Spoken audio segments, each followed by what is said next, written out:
తెలంగాణలో నాటి నుంచి నేటి వరకు కేసీఆర్ వర్సెస్ రేవంత్ మధ్య తీవ్ర ఫైట్ నెలకొంది. గత బీఆర్ఎస్ పాలనలో కూడా తెలంగాణ రాజకీయ చదరంగంలో గులాబీ బాస్ కేసీఆర్ వేసే ఎత్తుగడలు అద్భుతం. అలాంటి సమయంలో తెలంగాణలో పడిపోయిన కాంగ్రెస్ ను నిలబెట్టిన వాడు రేవంత్ రెడ్డి అని చెప్పాల్సిందే. గతంలో 9 ఏళ్లుగా చావు బ్రతుకుల మధ్య కొట్టుమిట్టాడుతున్న హస్తానికి ఊపిరులూదినవాడు రేవంత్.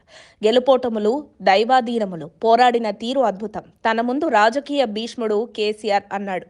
ఆ సమయంలో అతన్ని ఢీకొనడం అంటే అంత సులువు కాదు. మాట మాటకు దెబ్బకు దెబ్బ అదే తీరులో స్పందించడం, తెలంగాణ స్లాంగ్లో అమోఘంగా మాట్లాడే కేసీఆర్ను ఢీకొట్టడం రేవంత్ చేసిన మొదటి సాహసం.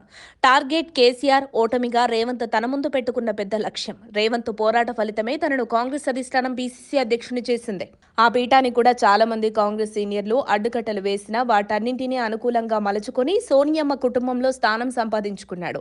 అతని ఆత్మబలం, పట్టుదల, మాట తీరు తెలంగాణ ప్రజలను ప్రభావితం చేశాయనటంలో సందేహం లేదు. రాజకీయ సముద్రంలోని అలలను ఈదుకుంటూ గట్టుకు చేరిన నాయకుడు టైగర్ రేవంత్. అలా రేవంత్ కష్టానికి కేసీఆర్ 10 ఏళ్ల పాలన తర్వాత కాంగ్రెస్ అధికారంలోకి వచ్చింది. దీంతో తెలంగాణ రాజకీయాల్లో సమీకరణాలు మారాయి. రేవంత్ రెడ్డి తన సహజ రాజకీయ శైలిలో బీఆర్ఎస్ అధినేత కేసీఆర్ పై దూకుడు, వాగ్దాటిని ప్రధాన అస్త్రాలుగా సంధిస్తున్నారు. కేసీఆర్ పై కుటుంబం పాలన, అవినీతి, అధికార దుర్వినియోగం వంటి తీవ్ర ఆరోపణలు చేస్తున్నారు.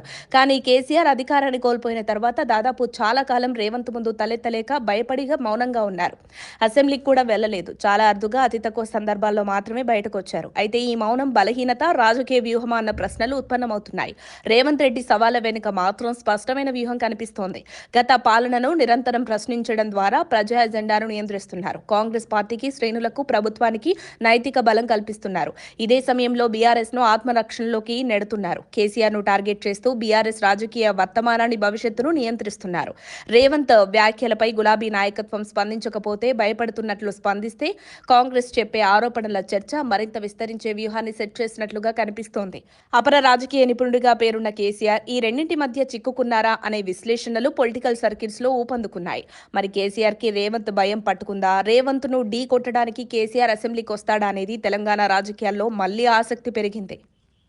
మరిన్ని అప్డేట్స్ కోసం మా కాయ్ టీవీని సబ్స్క్రైబ్ చేసుకోండి. మా వీడియో కనుక మీకు నచ్చినట్లయితే లైక్ చేయండి, షేర్ చేయండి. మీ విలువైన అభిప్రాయాలను కామెంట్ బాక్స్లో తెలియజేయండి.